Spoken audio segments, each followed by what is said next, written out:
Recording in progress. بسم اللہ الرحمن الرحیم، الحمدللہ۔ ہمارا اصول الشاشی کا کتاب ہم نے شروع کیا تھا گزشتہ سبق کے اندر، اور ہم نے کل کے سبق کے اندر مصنف علیہ رحمہ کا تعارف بھی پڑھا اور کچھ ابتدائی باتیں جیسے اصول فقہ کی تعریف، اور اس کتاب کے اندر جو مصنف علیہ رحمہ نے جو اسلوب اپنایا ہے اس حوالے سے بھی ہم نے کچھ گفتگو کی تھی، اور خطبہ جو ہے کتاب کا وہ بھی ہم نے کچھ پڑھ لیا تھا۔ تو آگے پڑھتے ہیں۔ تو آپ نے عبارت بھی تیار کرنی ہے، اور جو سبق آپ کو دیا جا رہا ہے اس سبق کی عبارت ترجمہ یہ دونوں یاد کرنی ہے، اور اس کے ساتھ ساتھ جو اس کا مفہوم ہے وہ مفہوم آپ نے اپنی انداز میں یاد کرنا ہے، پھر اپنے انداز میں سنانا ہے کہ ہم نے اس عبارت سے اس سبق سے کیا سیکھا، تو وہ مفہوم لازماً یاد کرنا ہے۔ تو آگے پڑھتے ہیں۔ بسم اللہ الرحمن الرحیم، کہتے ہیں والصلاۃ علی النبی صلی اللہ علیہ وسلم، اور درود ہو نبی کریم صلی اللہ علیہ وسلم، و اصحابہ، اور آپ صلی اللہ علیہ وسلم کے اصحاب پر۔ یہ ضمیر کا مرجع نبی ہیں، اصحابہ یعنی نبی کریم صلی اللہ علیہ وسلم کے اصحاب پر۔ والسلام علی ابی حنیفۃ و احبابہ، اور سلام ہو حضرت ابو حنیفہ پر، امام اعظم ابو حنیفہ پر، و احبابہ، اور امام اعظم کے احباب پر۔ احباب سے مراد یہاں پر ان کے ساتھی۔ تو احباب کے اندر تین چیزیں شامل ہیں، بین السطور لکھا آ رہا ہے، تلامذی ہم شیوخ و اقرانہ۔ تلامذہ کہتے ہیں آپ کے شاگرد، امام اعظم کے جو اتنے بھی شاگرد ہیں ان پر بھی سلام ہو، اور آپ رحمت اللہ تعالی علیہ کے جو شیوخ ہیں یعنی اساتذہ ہیں ان پر بھی سلام ہو، وہ اقرانہ، اور جو امام اعظم علیہ رحمہ کے ہم اثر تھے، ہم اثر علماء، ہم زمانہ، تو ان پر بھی کیا ہو، سلام ہو۔ امام اعظم ابو حنیفہ اور آپ کے احباب پر سلام ہو۔ تو احباب سے کتنی چیزیں مراد ہیں؟ تین چیزیں، شاگرد، اساتذہ اور ہم اثر علماء کرام۔ نبی کریم صلی اللہ علیہ وسلم اور آپ کی اصحاب پر درود ہو، اور امام اعظم ابو حنیفہ اور آپ کے احباب پر سلام ہو۔ ٹھیک ہے، اس کے بعد کہتے ہیں وبعد فإن اصول الفقہ اربعۃ، اصول مضاف ہوگا، الفقہ مضاف الیہ، مضاف الیہ اور مضاف مل کر یہ ان کا اسم بنے گا، تو اس وجہ سے ان اصول الفقہ اربعۃ، یہ ان کا کیا بنے گا، ان کی خبر بنے گی۔ تو ان کی خبر پر پیش ہوتا ہے، مرفوع ہوتی ہے، تو اربعۃ پڑھیں گے۔ فإن اصول الفقہ اربعۃ، فقہ کے اصول چار ہیں، فقہ کے اصول چار ہیں، یعنی جن سے فقہ ہم لیتے ہیں، جن اصول سے ہم فقہ کو اخذ کرتے ہیں وہ چار ہیں۔ ہم نے جو قرآن یہ نماز، روزہ، حج، زکوٰۃ، جتنے بھی فقہی مسائل ہیں، یہ تمام فقہی مسائل ہم نے چار اصول سے لیے ہیں۔ ان میں سے پہلا اصول کیا ہے؟ کتاب اللہ تعالی، اللہ تعالیٰ کی کتاب۔ اللہ تعالیٰ کی کتاب کون سی ہے؟ قرآن مجید۔ تو ہم نے، ہمارے پاس جو ابتدائی اور جو اصول ہے وہ کتاب اللہ ہے، ہم جتنے بھی احکام لیتے ہیں وہ کتاب اللہ سے لیتے ہیں ابتدا میں۔ جیسے نماز کی فرضیت کا حکم قرآن میں ہے، زکوٰۃ کی فرضیت کا حکم قرآن میں ہے، تو یہ جو فقہی مسائل ہیں وہ ابتدا میں ہم قرآن سے لیتے ہیں۔ تو پہلا جو اصول ہے وہ قرآن ہے۔ اس کے بعد ہے وسنت رسول ہی، یہ ضمیر کا مرجع اللہ تعالیٰ، لفظ اللہ ہے، ٹھیک ہے، اور اللہ کے رسول کی سنت یعنی نبی کریم صلی اللہ علیہ وسلم کی سنت۔ سنت کا اطلاق حدیث پر ہوتا ہے، ٹھیک ہے، حدیث رسول۔ کتاب اللہ سے بھی ہم شرعی احکام لیں گے، اور نبی کریم صلی اللہ علیہ وسلم کی احادیث سے، آپ کی سنت سے بھی ہم شرعی احکام لیں گے۔ وَإِجْمَاعُ الْأُمَّةِ، اور اجماع امت سے بھی ہم شرعی احکامات دیں گے۔ اس کے بعد ہے والقیاس، چوتھا جو اصول فقہ ہے وہ ہے قیاس، کتاب اللہ، سنت رسول اللہ، اجماع اور قیاس، یہ چار اصول ہیں جن اصول سے ہم شرعی احکامات، فقہی احکامات لیتے ہیں۔ فلا بد من البحث فی کل واحد من هذه الاقسام، فلا بد من البحث فی کل واحد من هذه الاقسام لیعلم بذلك طریق تخریج الاحکام۔ فلا بدہ کا مطلب ہوتا ہے لازمی طور پر، لا بدہ جہاں پر بھی آئے تو وہاں پر اس کا مطلب ہوتا ہے لازمی طور پر، تو یہاں پر اس کا مطلب ہوگا بحث کرنے کے لیے لازم ہے۔ فلا بد من البحث فی کل واحد من هذه الاقسام، ہر ایک ان میں سے ہر ایک، من هذه الاقسام سے ترجمہ شروع کریں گے، ان اقسام میں سے ہر ایک میں بحث کرنے سے احکام کے تخریج کا طریقہ معلوم ہوتا ہے۔ یعنی یہ جو چار چیزیں ہیں نا، کتاب اللہ، سنت رسول اللہ، اجماع امت، جب ہم ان میں بحث کرتے ہیں، ان میں غور و فکر کرتے ہیں، تو ان چار اقسام سے ہمیں احکام معلوم ہوتے ہیں، لِيُعْلَمَ بِذَلِكَ، تاکہ ان چیزوں میں، ان چاروں اقسام میں بحث کرنے سے معلوم ہوتا ہے تخریج و طریق و تخریج الاحکام، احکام کو تخریج کرنا، یعنی احکام کو نکالنا، احکام کو اخذ کرنے کا طریقہ ہمیں معلوم ہوتا ہے۔ ان چاروں چیزوں میں، ان اقسام میں سے ہر ایک میں بحث کرنے سے ہمیں لازمی طور پر احکام کو نکالنے کا طریقہ معلوم ہوتا ہے۔ ٹھیک ہے، ترجمہ سمجھ آ رہا ہے؟ جی جی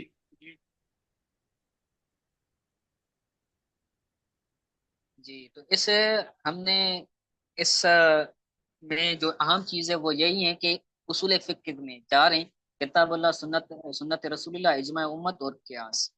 تو ان چار اصول میں جب غور و فکر کریں گے، جو غور و فکر کریں گے تو ہم احکام ان سے نکلیں گے، احکام ان سے تخریج ہوں گے۔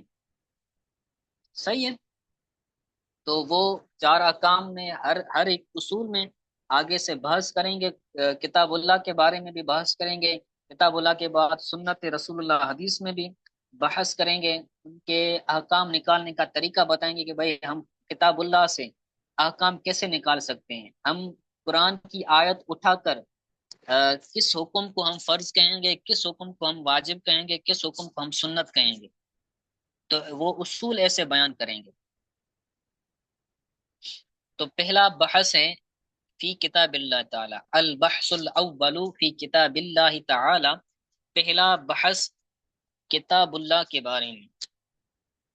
ٹھیک ہے، تو جو احکام ہم کتاب اللہ سے اخذ کریں گے تو وہ الفاظ سے ہوں گے، قرآن الفاظ کا مجموعہ ہے، قرآن پاک سورہ فاتحہ سے لے کے سورہ ناس تک یہ الفاظ ہیں، تو سب سے پہلے الفاظ کی بحث شروع کریں گے، قرآن کے الفاظ کے بارے میں بتائیں گے کہ بھائی کون سا لفظ کیسا ہوگا، تو پھر اس کی کیا معنی ہوگی، اس سے کیا سمجھا جائے گا، تو یہاں پر یہ ذکر کریں گے۔ تو کہتے ہیں فصل فی الخاص والعام، خاص اور عام کے بارے میں فصل، تو یہاں پر خاص اور عام سے مراد یہ اصولی معنی ہے جو ہماری عرف کے اندر یا عمومی طور پر بولا جاتا ہے کہ بھائی یہ خاص بندہ ہے، یہ عام بندہ ہے، تو یہ معنی یہاں پر مراد نہیں ہے، بلکہ یہاں پر اصطلاحی خاص اور اصطلاحی عام مراد ہے۔ ٹھیک ہے، تو خاص کی تعریف آگے بتا رہے ہیں، فالخاص لفظ وضع لمعنى معلوم او لمسمى معلوم على الانفراد، فالخاص لفظ وضع لمعنى معلوم او لمسمى معلوم على الانفراد، خاص کی تعریف بتا رہے ہیں، خاص ایسا لفظ ہے جس کو معلوم معنی کے لیے وضع کیا گیا ہے۔ خاص ایسا لفظ ہے جو معلوم معنی کے لیے وضع کیا گیا ہے، یعنی ایک معنی ہے، وہ معنی معلوم ہے، تو اس معنی کے لیے خاص لفظ کو وضع کیا گیا ہے۔ او لمسمن معلوم علی الانفراد، یہاں انفرادی طور پر معلوم مسمہ کے لیے وضع کیا گیا ہے۔ مسمہ بولتے ہیں کہ جس کا نام رکھا گیا ہے، جیسے زید یہ نام ہے، زید نام ہے، تو زید جس شخصیت کا نام ہے اس شخصیت کو ہم کیا کہتے ہیں کہ یہ مسمہ ہے۔ مسجد یہ نام ہے، تو مسجد جس مقام کا نام ہے اس مقام کو مسمہ کہا جاتا ہے۔ یعنی جس چیز کا کوئی نام ہو، کوئی اسم ہو، تو اس کو مسمہ بولا جاتا ہے۔ ذات زید، زید کی جو ذات ہے، اس ذات کو ہم زید بولتے ہیں، تو زید نام ہے، تو نام جس کا ہے وہ مسمہ ہے۔ ٹھیک ہے، تو کسی مسمہ کے لیے، مسمہ معلوم کے لیے وضع کیا جائے گا، یا پھر معنی معلوم کے لیے وضع کیا جائے گا۔ مسمہ ہو گیا، سمجھ آ گئی مسمہ کا؟ جی، کسی چیز کا نام ہونا۔ کسی بھی کوئی بھی چیز جس کا کوئی نہ کوئی نام ہو، تو مسمہ معلوم کے لیے یا معنی معلوم کے لیے خاص کے لفظ کو وضع کیا جاتا ہے علل انفراد، یعنی اس میں انفرادیت ہوتی ہے، اجتماعیت نہیں ہوتی، اکیلا پن ہوتا ہے۔ جیسے زید ہے تو زید یہ خاص ہے، کیونکہ زید ایک شخص ہے۔ زید کا جو نام ہے وہ ایک ذات پر بولا گیا ہے، زید سے مراد ایک بندہ ہم مراد لیتے ہیں۔ اس کے برخلاف اگر ہم کہیں بھائی جماعت یا بولیں فوج، تو فوج جب ہم لفظ بولتے ہیں تو فوج سے مراد کیا ہوتا ہے؟ ایک بندہ تو مراد نہیں ہوتا، ایک گروپ، ایک تمام لوگ مراد ہوتے ہیں اس سے، تو اس میں انفرادیت نہیں ہوتی، تو خاص میں کیا ہوتی ہے؟ انفرادیت ہوتی ہے۔ ٹھیک ہے، کما قولنا، پھر یہاں پر خاص کی تین اقسام بیان کر رہے ہیں، خاص کی تین اقسام کا قولنا سے تین اقسام کو اس کے ساتھ مثال کے ساتھ بیان کر رہے ہیں کہ خاص کی کتنی اقسام ہیں؟ تین اقسام ہیں۔ خاص الفرد، فرد خاص ہو، جیسے زید ہیں۔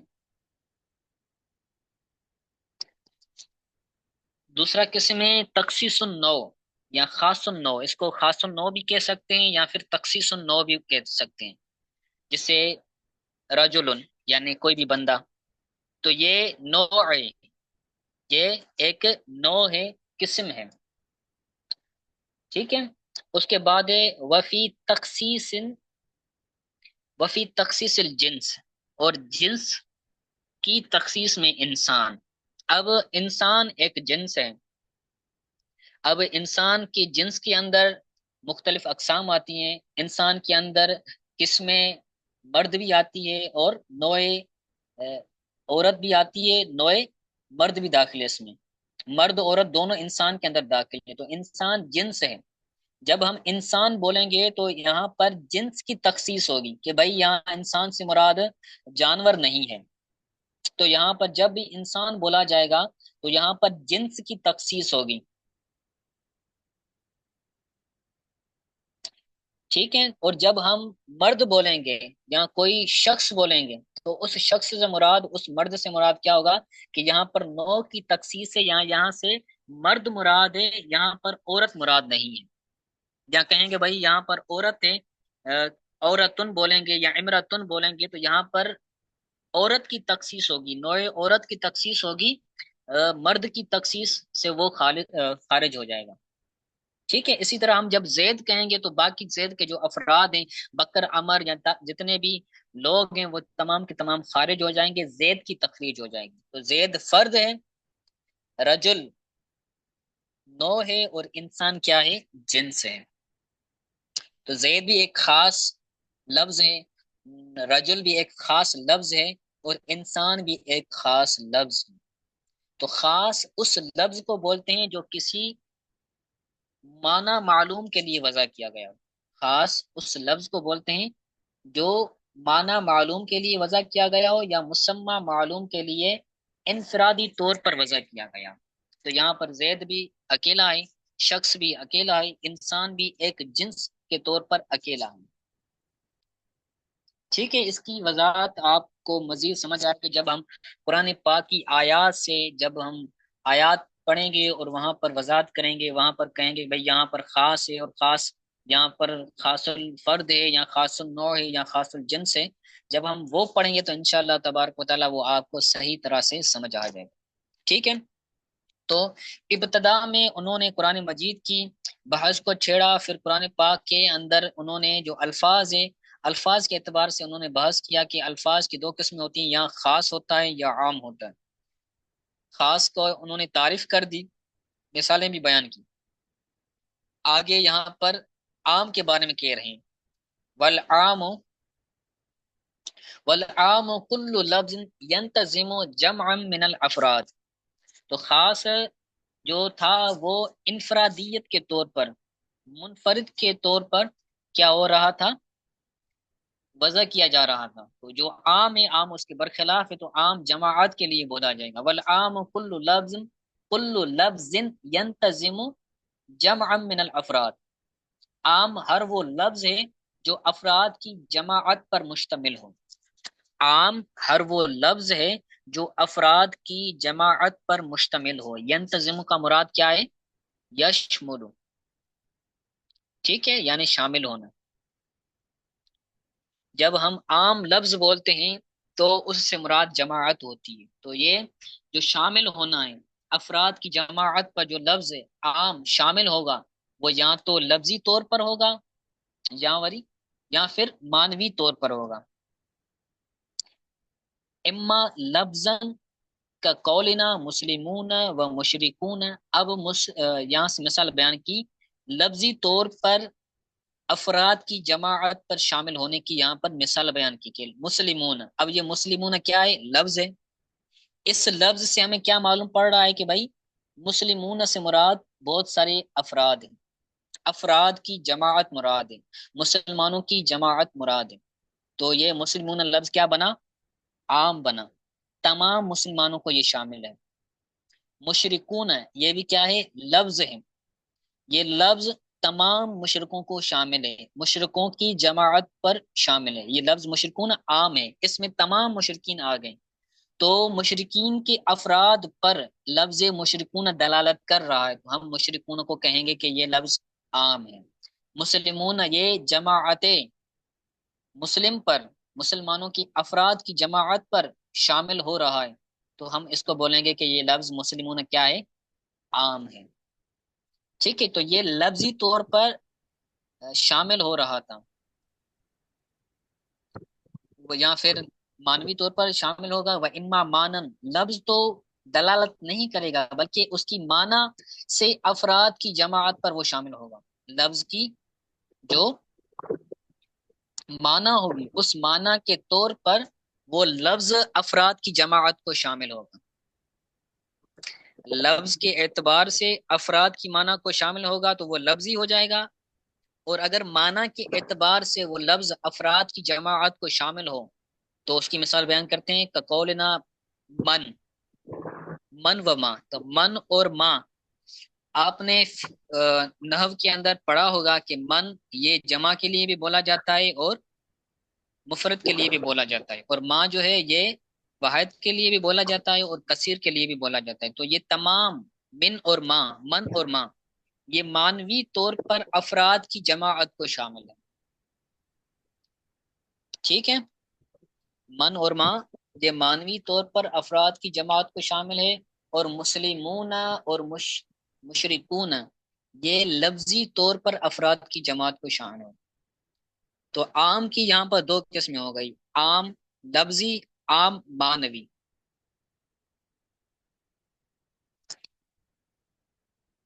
ٹھیک ہے، اتنا کافی ہے، یہاں آگے پڑھیں. چلیں آج کے لیے اتنا کافی ہے، اس کو آپ اچھی طرح سے یاد کیجیے گا. اگر کوئی بات سمجھ نہیں آئی تو پوچھ لیں، آپ ابھی بھی پوچھ سکتے ہیں. اگر ابھی آپ کو سمجھ آ رہا ہے، پھر بعد میں آپ کو سمجھ نہیں آ رہا، بھول جاتے ہیں، تو آپ مجھ سے پرسنل بھی پوچھ سکتے ہیں، ٹھیک ہے؟ لیکن آپ نے سبق یاد کرنا ہے۔ تو مثال جب ہم قرآن کے امثلہ بیان کریں گے نا، تو وہاں پر انشاءاللہ تعالی آپ کو صحیح سے